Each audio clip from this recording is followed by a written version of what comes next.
Hey, Dan Passarelli here. Well, it's been a crazy week. Today was probably the craziest day of all of them, with the S&P 500 as measured by SPY up 5.5%, the NDX up 7.5%. If I'm not mistaken, that's definitely one of the top biggest up days in the history of the NDX by percentage, even not just by points, but by percentage. And the reason that the media is giving is because inflation came in 0.2% lower than expected. They were expecting 7.9% for CPI, and it came in 7.7. I mean, can inflation be reversed? And is that already starting? Is that 0.2% really very relevant? Will this really move the needle? And the logical answer to that, I mean, I hate to be the bearer of bad news, but the logical answer to that is probably not, right? I mean, inflation is still extremely high, and it subsided just a little bit, but we're going to need a whole lot more data before the market should be rallying 5.5 or 7.5 points, depending on which index you're looking at, right? So I'm not being a naysayer, I'm not being negative or pessimistic, but it's my job to help you, our flock of traders, to prepare and to have a good feel for what's going on.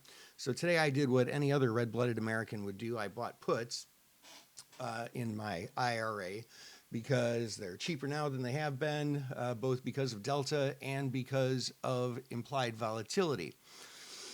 Now, all that said, we could still get a little bit of follow through, but to me, those 2 points don't really make that huge of a difference. Getting those knee-jerk reactions, and to me, I think that's going to have to continue. I think we're going to continue to see some volatility. Now, what's been really interesting is that today we had some real volatility, right? Very big move. Historical volatility obviously goes up. That's how the math works. But implied volatility went down. Now, it's typical for you to see when the market goes up, implied volatility goes down, but real actual volatility is up. And so that is incongruent with what should be happening. The implied volatility has become underpriced. As much as I love credit spreads as much as the next guy, and I will still be picking my spots for those, don't get me wrong, in individual stocks. But this is not one of those times where the only way to make options is to sell them. That little trader saying is a little bit out the window today, and maybe going forward until the implied volatility catches up with the actual volatility of the market. And when that happens, I think we're going to continue to see some really great trading opportunities.